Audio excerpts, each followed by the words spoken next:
Alright, welcome back to the third part of Bleeding Heart. Now let me just tell you, it will only get more chaotic from here, so brace yourself. Because I swear to you, I am practically unstoppable now. Anyways, this part definitely does deal a little bit heavier on the violence and gore, so I do advise that. But let's just go ahead and get to the story.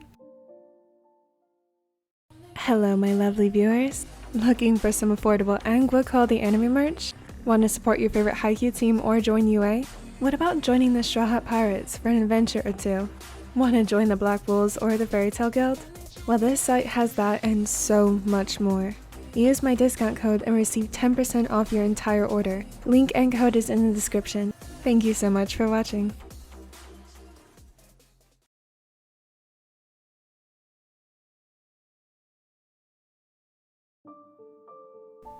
Despite his efforts begging him not to go to the dinner, there Kuroo was, stuck in suffocating clothing and equally suffocating atmosphere. He began to wish he listened to them, but it was too late to go back. Fidgeting with his fingers, he smiled, recalling their kind words. I want you to text me every 30 minutes to update me. If you get to feeling uncomfortable, call one of us. Just letting you know, even though you turned down the idea already, I do have ways of taking care of Sota. Just saying. He laughed to himself silently. It had been 5 days since he came home drunk and broke down. After Akashi found out where he kept hidden, Bokuto and Kenma got involved and the gamer was not as nice. He was ready to raise hell. Even Bokuto had a flame burning in his blazing eyes. Ever since, they made him promise to keep them updated on anything they say to him. Especially Sota. He posed the true threat, and Akashi was stubbornly convinced they weren't just empty words. He shifted uncomfortably in his seat. The skin around his nail beds were covered in band-aids, raw from the abuse he put them through. His signs of anxiety really showed through his habit at picking in his skin. Glancing across from him, he met Sota's malice. Biting the inside of his cheek, yet another sign of his anxiety, Kuroo couldn't help but wonder why Sota hated him so much. He couldn't recall ever wronging him in any way. They met when Kuroo was still in middle school and Sota was in elementary. It could easily just be the fact that going from an only child to having a sibling was too much for him to handle. Well, Tetsuro, how's work been going for you? He startled, bumping his knee underneath the table. It's been going good. As I told Mother before, we have a new campaign coming out, so we've been hectic. I can only imagine. I'm sure you've been working overtime. Laughing underneath his breath, Kuroo couldn't even figure out how he was in a better relationship with a stepfather, who he'd barely spoke to before, than his own mother. Tell me about it, but work is work. I'm just happy to see the product of all of the work. A lot of fundraisers go towards our line of work, so the donations go to kids who can't afford equipment. Their smiles make all of the labor worth it. It was kids like him who couldn't afford knee pads or volleyball shoes. He understood what it was like to want to play, but couldn't without risking injury. It was why he got into his line of work. That is why we are proud of you. The woman laughed in her seat, praising her son. However, her message was already engraved into his brain. Now he would never see anything more than that. Before, he'd be able to tell if she was joking or not, but now he swore that every word that came out of her mouth was a disgusting lie. You could learn a thing or two from your big brother, Sota. How's volleyball going for you? Following in his footsteps, or maybe just his mother trying to repeat history, Sota joined volleyball. Now he was a third year, so it was the most memorable year for him to take things seriously so they can make it to nationals. I quit that shit a long time ago. I hate volleyball. Or not. Sota, language. Wait, then where have you been going after class? I thought you've been going to practice. Sota stood abruptly, jerking the table forward and spilled the drinks. You just had to say something about that, didn't you? Well, I'm not the one that confessed, did I? Grabbing a napkin, he took it to dry some of the water that spilled from his glass. His parents had offered him wine, but honestly the thought of alcohol still nauseated him. Ha! Sorry, I can't compete with Mr. Perfect, can I? It was never a competition. I just never used my free time to fuck around. Getting to where I am took work. It wasn't just handed to me. Amusing as it was, the former captain felt satisfaction seeing the boy deepen in color. He could tell the boy was doing his best to contain his rage in front of their parents, but the mask was slipping. Sota slammed his hands on the table, slamming his fist into the vase of red roses that Kuroo had brought with him. The white vase fell and shattered once it touched the floor. Water escaped from the cracks, and the delicate petals wilted. Sota! Don't speak like you know anything about me. I hate your guts. The younger stormed off before getting reprimanded. With no time to waste, Kuroo cleared his throat, scooting his chair back. Well, as much as a delight dinner was.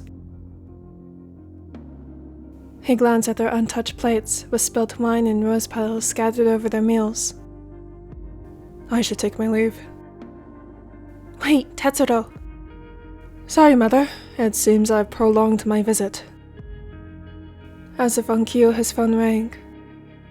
Ah, the life of a busy man. I have to take this call. I hope you have a good evening. Once he was out the door, he groaned. That went nowhere like he intended, but at least it was over. Raising the phone to his ear, he chuckled, hearing a rather frustrated Bokuto. Hey, you said you messaged one of us. He could practically hear the whine in his voice. Gods, call was just too adorable for him. He could hardly bear it. Sorry, love. I was just leaving anyways. Leaving? Didn't it just start? Well, it seems I'm ignorant of my little brother's life to have a peaceful meal together.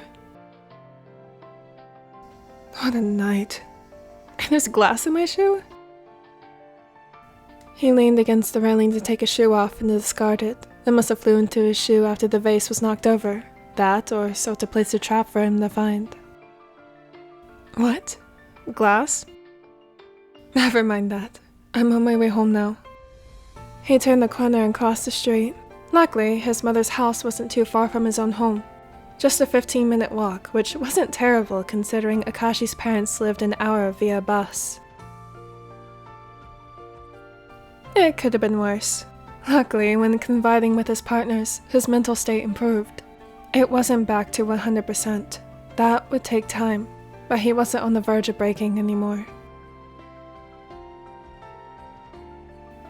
Do you want to stay on the phone while you walk here? He laughed once more.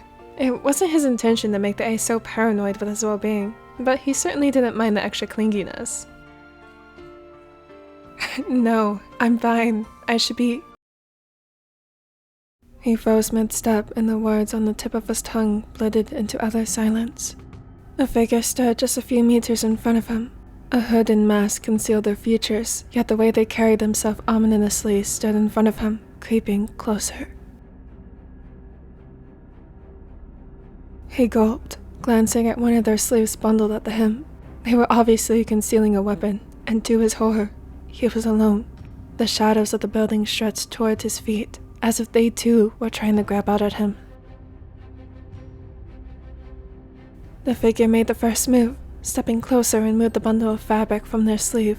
A cloth fell to the ground next to someone's old cigarette butt. The moon's reflection bounced off of the silver glint in their hand. Tatsu?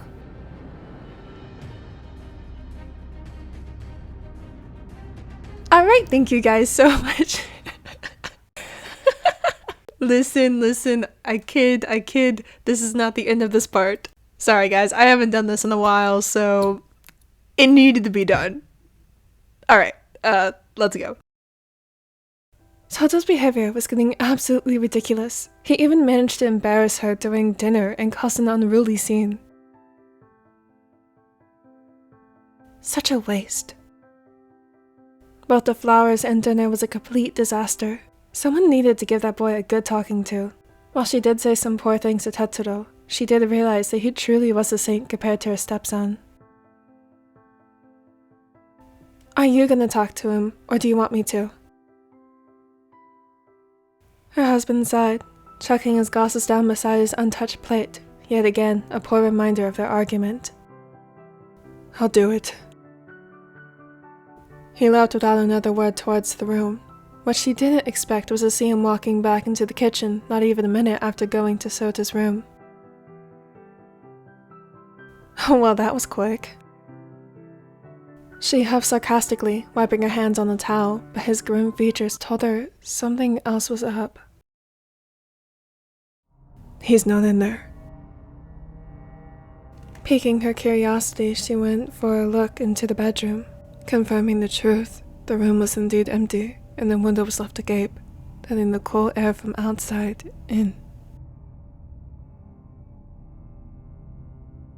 A scream tore through his throat as the masked figure slammed his foot into his side and the other twisted painfully into his hand. Kuroo didn't know where he misplaced his phone. The device flew out of his hands with the first string of attacks when the raven was tackled to the ground, immobilized and dragged into the alleyway where even the light from the moon couldn't see. He couldn't call for help. He only prayed that Bokuto picked up on his distress and called for help, but that stubborn fool would more than likely run out himself and needlessly put himself in danger. Parts of him desired for help to come, whether it was the police or the comforting touch of his ace. The latter was for Bokuto to shrug it off as his phone dying, or maybe he dropped it and that's why he lost signal. The more he thought on it, the more the pain flared in his abdomen where the knife sunk deep into his flesh. He was caught off guard when the figure approached him and easily paralyzed him. Now he was at the mercy to their ruthless kicks and punches.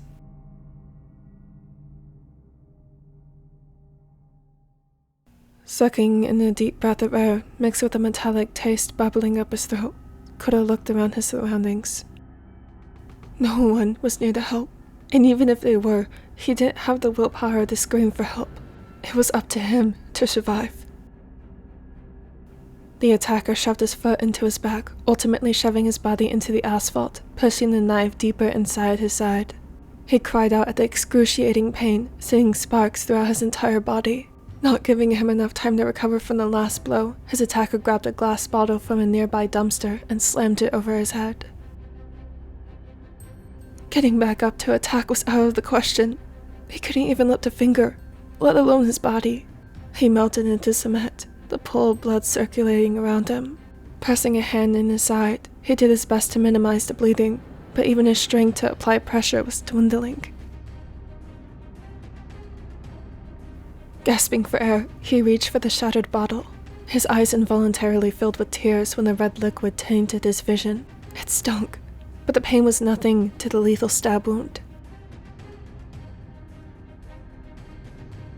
Gathering the last bit of strength, Kuroo pulled himself onto his knees and threw his upper half at his target, plunging the glass into their thigh. They screamed in fury, throwing their fists back into his skull. They relentlessly punched him. The pain was evident, but it began to blur together when his vision hazed.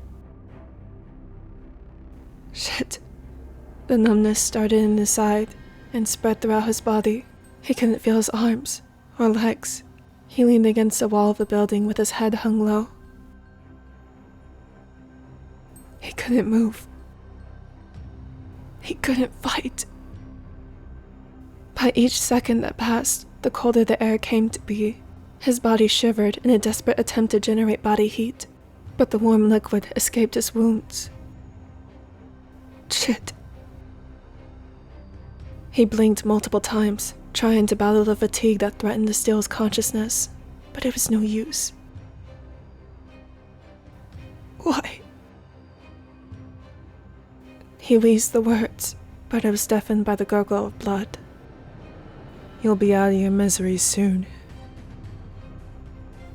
The stranger backed away and turned on their heel, fixing the hood that nearly slipped past their head and wiped his blood on their jacket. Until then, suffer. He should have been happy that his attacker finally left him, but the plaguing fear of being alone settled in his gut. The fear was why he became attached to his mother once the divorce was settled and he lost contact with his father. It was why he held on tightly to Kenma throughout their entire childhood. It was why he clung to his friendship with Bokuto and refused to confess his feelings so it wouldn't ruin their unique bond. It was why he grasped tightly to Akashi each night to mend his terrorizing thoughts. It was why he did his best to stand out at work. The tears that slipped down his cheeks were no longer involuntary, but true. He was scared. How did it all crumble to this? He didn't even know if his attacker had an intent or if he was just in the wrong place at the wrong time. Suffer. No, he angered someone, but that would not be for him to figure out. At least, not in this life. Waiting for the darkness to subdue him, he thought of his lovers and what they would think. Kuroo didn't want to leave him behind, but it seemed that was not in his control. For being such a control freak, fate seemed to really show him the irony of it all. His tired eyes traveled to a pile of ants holding down an unfortunate beetle. The insect had every advantage. It was big and strong, but even that had no use when it became overpowered by the number of ants. Maybe it was just him against the world. Maybe he would forever be outnumbered.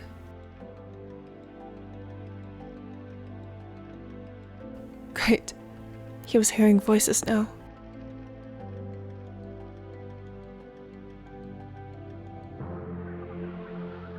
Yet it held familiarity to it, so comforting and warm. Tetsudo. He blinked warily and wheezed, forcing his lungs to work.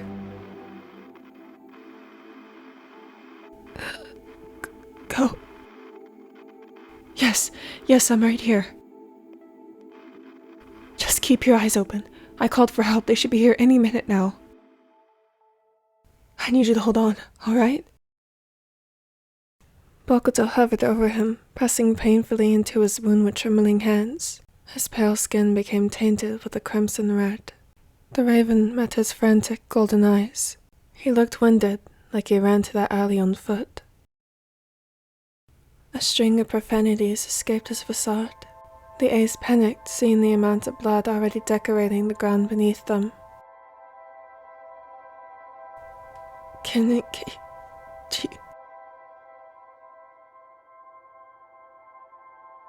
He wheezed painfully, immediately regretting his attempt to make conversation, even though it was the only thing keeping him awake. He coughed up blood, burning his throat. Hey, breathe now. It's okay. Just keep breathing. They're back home. I left before I had a chance to explain. I just heard noises on the phone and I panicked. I left and called for help.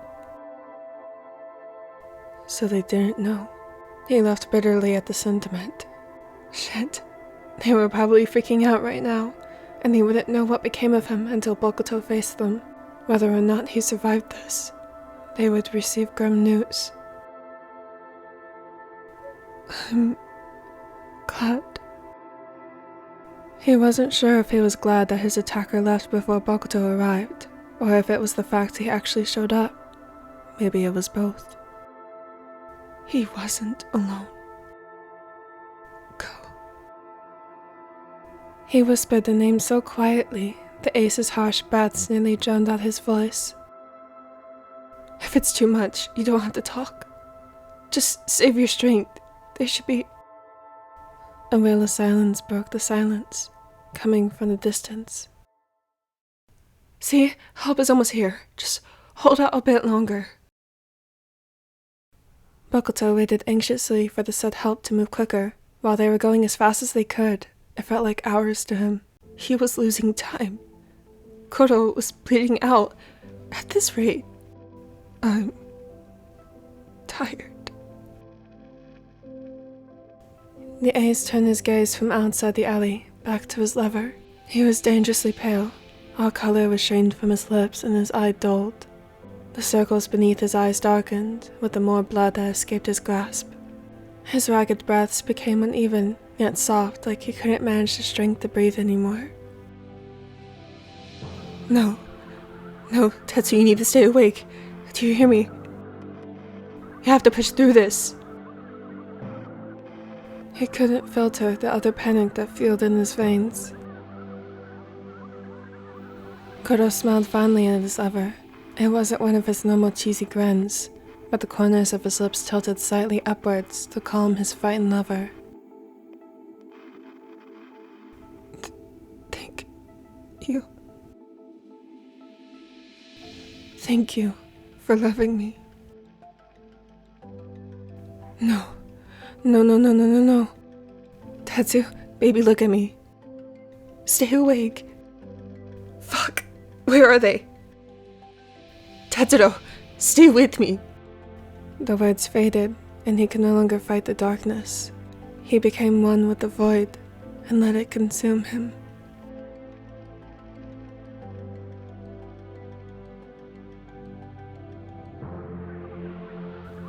Yeah, so this is the end of the third part. I'm not entirely sure if you guys preferred the first ending, which was actually a prank to you guys, or this ending. Either way, it ended cruelly on a cliffhanger, so sorry about that.